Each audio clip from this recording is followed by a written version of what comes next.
Hi everyone! Today I want to talk about the full moon that we have coming up now on Tuesday, March 7th in the sign of Leo in a nakshatra called Purva Phalguni. And before I get into it, I just want to say these are the sidereal or astronomical placements I'm talking about from Vedic Astrology. A fun tip, if you have one of those sky watching apps, you can actually go in and see the moon will be full right in front of the sign of Leo. If you're new to this channel, hi, I'm RoseAnna, I'm a Vedic astrologer, and on this channel I post planetary transits and updates about the full moon and the new moons. So if you're interested in that, you can subscribe below. Purva Falguni means the former red one, or is often called the fruit of the tree. It's a nakshatra that signifies prosperity, growth, inspiration, and enjoyment. The symbol for this nakshatra is the front of a hammock or the front two legs of a bed. And this is a symbol that stands for rest and rejuvenation and revitalizing ourselves. Every nakshatra is also linked with a deity or a specific cosmic influence. And in the case of Purva Falguni, that's the deity Bhaga, or the god of prosperity and enjoyment. The planetary ruler for Purva Falguni is the planet Venus, and as this happens within the sign of Leo, this creates a combination of Venus and the Sun's energy, the Sun being the planetary ruler of the sign Leo. Venus is the planet of creativity, social connections, love, beauty, the arts, music and dance, and this sort of highlights the energy of this nakshatra. Venus is also the planet that pulls us in the direction of our desires and seeking sensual experiences. The Sun, on the other hand, is the most dharmic influence that we have, and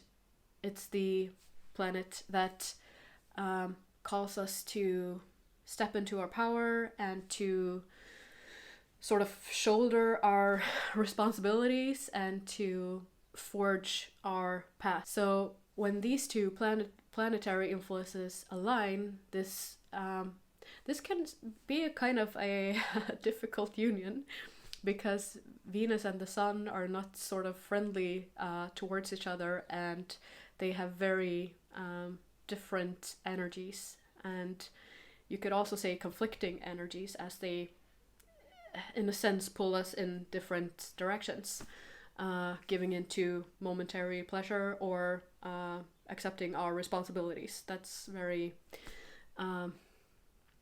conflicting influences, if you will. This theme is also seen by the fact that while the moon will reach its peak fullness in Purva Falguni, the Sun will be, as it always is on the full moon, exactly opposite the moon, in this case in the sign of Aquarius in Purva Bhadrapada. So these two nakshatras also highlights the pull of those opposing forces, this full moon, between giving into what we want to do and our desires in the moment, and being responsible and committed to our service on the other hand. When it comes to the union of the Sun-Venus energy, this could be an opportunity because the highest quality of Venus is that of devotion and like divine inspiration, and Sun is is an influence of our performing our responsibilities and our duties, and how we serve our family, our community, our friends. And so if we bring a sense of devotion into how we practice all of those duties, that's the highest form of service, as I see it. That kind of service you do not because it's only a duty and only because you have to, but because you want to provide something, or you want to inspire and uplift someone else. So I see that as a potential of the union of those energies between Venus and the Sun. The full moon is also the midway point or halfway point in the current lunar cycle we are in. In this case, that was the previous new moon we had in 𝐏𝐥𝐞𝐚𝐬𝐞 in Aquarius. So if we look back to the themes of that new moon, which was how we manage our spiritual practices as well as our health routines and those daily habits and routines that we do every day and how those support our overall health, the full moon is a good opportunity to sit and reflect a while on how those themes are currently manifesting in your life.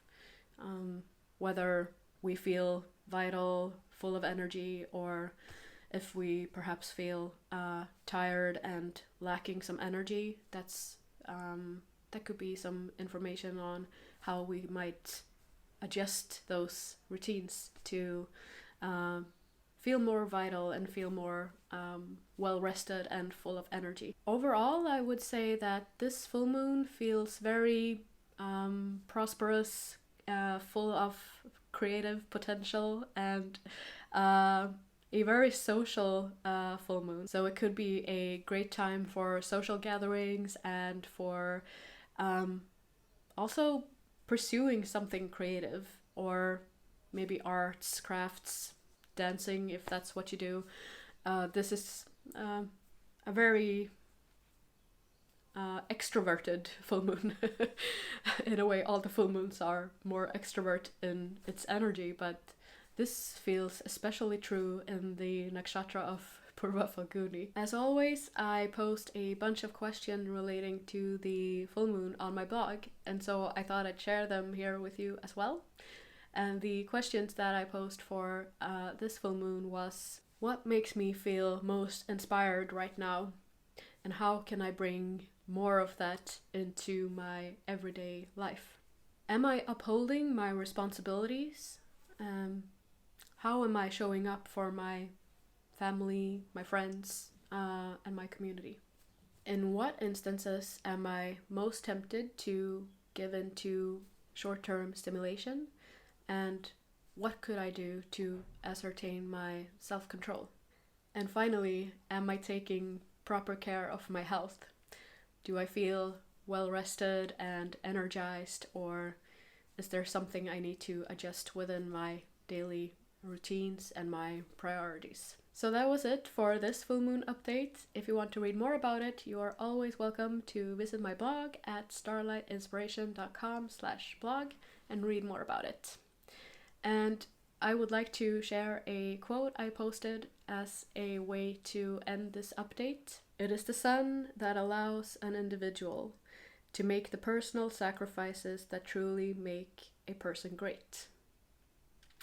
And that's by Ernst Wilhelm. With that, I will wish you a most blessed full moon, and thank you guys for watching. Bye!